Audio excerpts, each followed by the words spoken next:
துறையை தேர்ந்தெடுக்கும் போது அதில் எவ்வளோ டிமாண்ட் இருக்குது அப்படின்றத நம்ம பார்ப்போம் இல்லையா. ஃபார் எக்ஸாம்பிள் மருத்துவம் பொறியியல் மட்டும்தான் நல்ல ஃபீல்டுன்னு சொல்ல முடியாது. இன்னும் சொல்லப்போனால் நம்ம தமிழ்நாட்டில் உலகத்தரத்தில் டாக்டர்ஸ், இன்ஜினியர்ஸ், லாயர்ஸ்லாம் அதிகமாகவே இருக்காங்க. இங்கே நம்மக்கிட்ட என்ன இல்லை அப்படின்னா, இங்கே நமக்கு எது இன்னும் அதிகமாக தேவைப்படுது அப்படின்னா நல்ல தலைவர்கள்.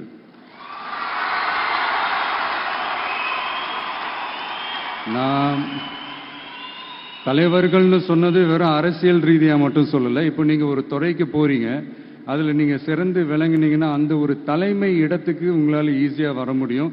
அதைத்தான் நான் சொன்னேன், இன்னும் நமக்கு நிறைய தலைவர்கள் தேவைப்படுறாங்க அப்படின்ட்டு. அது மட்டும் இல்லை, ஃபியூச்சரில் அரசியலும் ஏன் ஒரு கெரியர் ஆப்ஷனாக வரக்கூடாது, அப்படி வரணுன்றது என்னுடைய விருப்பம். நல்லா படித்தவங்க அரசியல்